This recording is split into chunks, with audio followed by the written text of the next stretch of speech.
Hello friends, welcome to our channel. My name is Gautam and today we will discuss about Coulomb's law.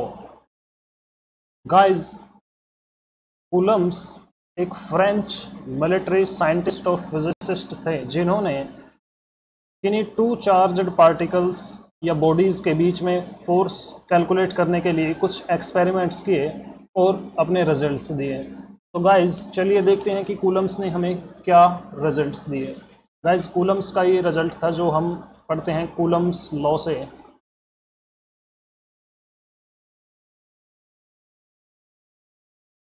Coulomb's law, तो देखिए Coulomb's law हमें क्या कहता है। The force of interaction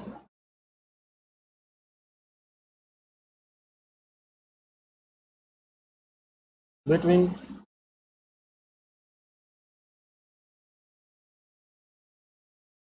any two point charges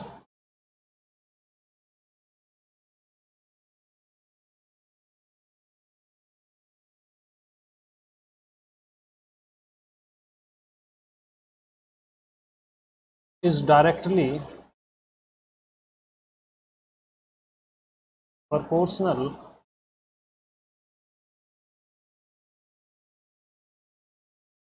to the product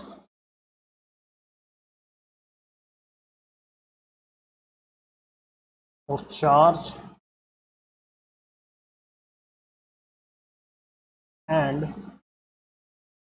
inversely proportional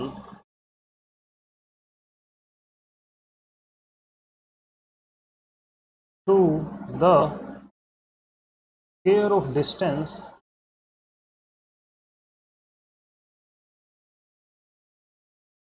between them।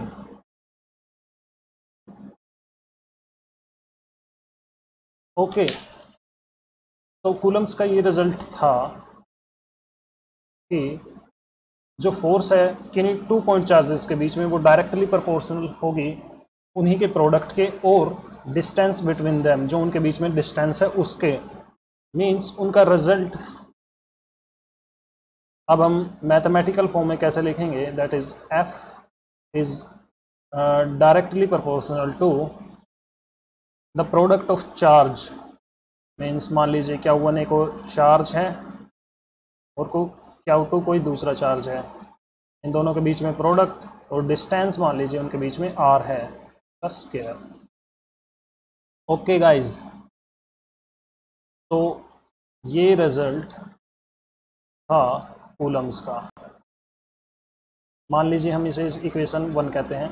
अब देखिए हमने formula क्या पढ़ा, that is F is directly proportional to Q1 Q2 upon R square, जहां पर अब हम सभी क्वांटिटीज का नाम देखते हैं। देखिए जैसे एफ जो है, F is equals to force of interaction,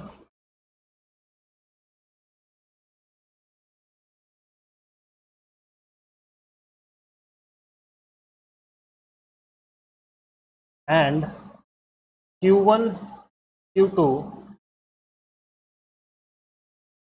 are 2 point charges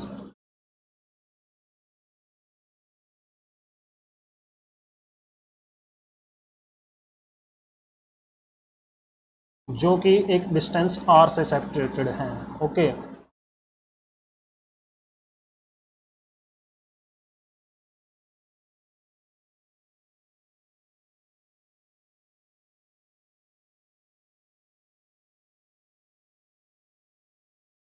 okay, so F is equals to force of interaction, Q1 Q2 are 2 point charges which are separated by a distance r।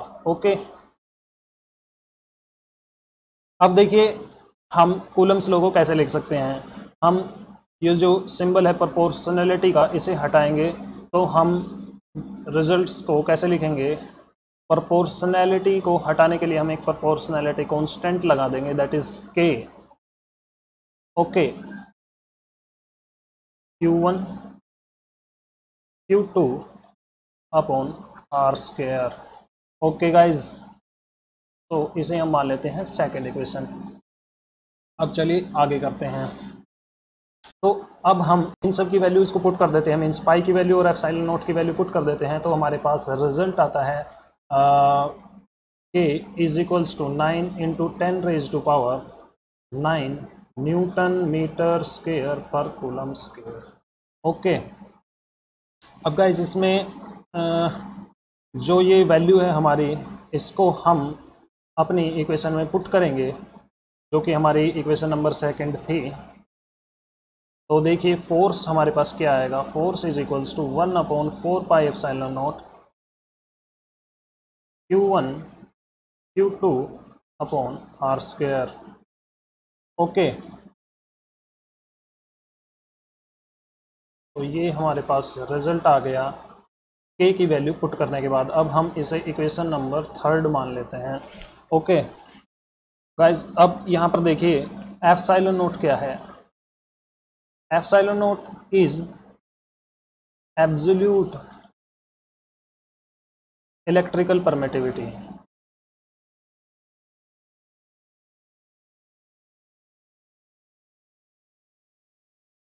Okay, absolute electrical permittivity हर एक medium के लिए अलग अलग होती है।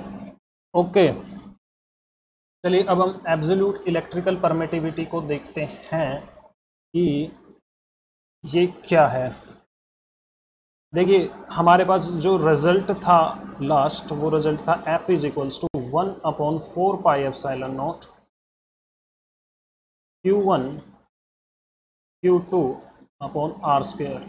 तो अब हम यहाँ से एब्सोल्यूट इलेक्ट्रिकल परमिटिविटी निकालना चाहते हैं, मीन्स एप्सिलॉन नोट निकाल रहे हैं। तो एप्सिलॉन नोट हम इस साइड ले आएंगे, तो 1 upon 4 pi epsilon naught sorry F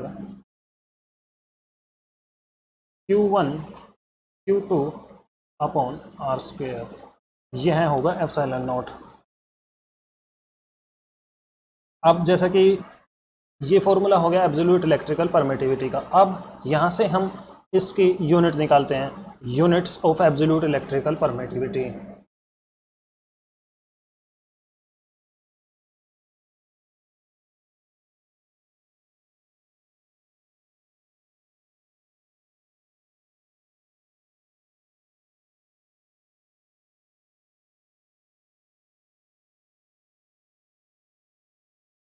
तो गाइज इस फॉर्मूले से हम डायरेक्ट इसकी यूनिट निकालेंगे।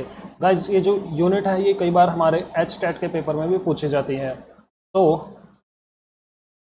यहाँ पर क्या लिखेंगे, जैसे 4 पाई तो हमारे पास कांस्टेंट है, तो फोर्स का यूनिट क्या हो गया, Newton, means 1 upon Newton. And charges का यूनिट क्या हो गया, चार्ज का यूनिट है कूलम, दूसरे चार्ज का यूनिट भी हमारे पास कूलम हो गया, और डिस्टेंस हो गया मीटर स्क्वायर। सो यूनिट हमारे पास क्या आई, कूलम स्क्वायर पर न्यूटन पर मीटर स्क्वायर। ओके, ये हमारे पास एब्सोल्यूट इलेक्ट्रिकल परमिटिविटी की यूनिट है। ओके, अब हम आगे इसका डायमेंशन निकालते हैं। जैसा कि फॉर्मूला, चलिए हम पहले फॉर्मूला लिखते हैं डायमेंशन निकालने के लिए। Epsilon naught is equals to 1 upon 4 pi F Q1 Q2 upon R square. तो यहाँ पर अब डायमेंशन निकालने के लिए चलिए हम लिखते हैं यहाँ पर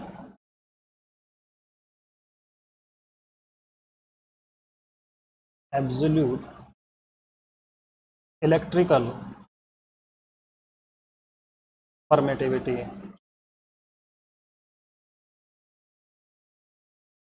तो गाइज ये क्या होगा,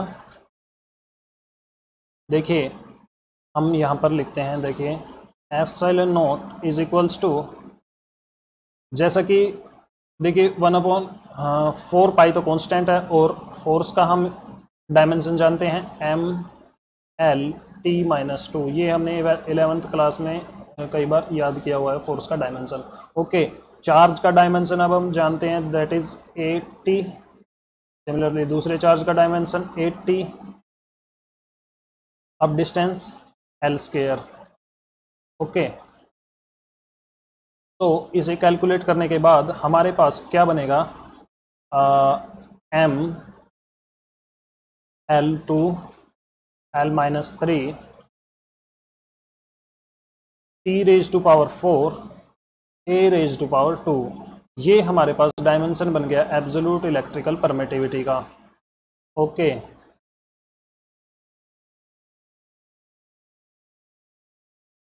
अब जैसे हमने 1/4πε0 का वैल्यू निकाला था जो कि 9 × 10⁻⁹ था, अब ऐसे ही हम जो है एब्सोल्यूट इलेक्ट्रिकल परमिटिविटी का वैल्यू निकालते हैं। जैसे कि हमने किसकी जगह पर पुट किया था एब्सोल्यूट इलेक्ट्रिकल परमिटिविटी, देखिए हमने पुट किया था K = 1/4πε0। ओके, यहाँ से हम ε0 इस साइड लेंगे तो 1/4π हो जाएगा। तो ε0 = 1 में 4 × 3.14 इंटू K का वैल्यू हम जानते हैं, that is K = 9 × 10⁻⁹ so K की जगह हम पुट कर देंगे 9 × 10⁻⁹। अब एब्सोल्यूट इलेक्ट्रिकल परमिटिविटी का वैल्यू हमारे पास इसे कैलकुलेट करने के बाद आएगा 8.85 × 10⁻⁻12 कूलम स्क्वायर पर न्यूटन पर metre square. Okay,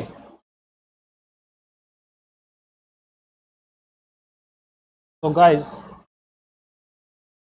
that's all for today. We will continue in our next video. Till then, thank you.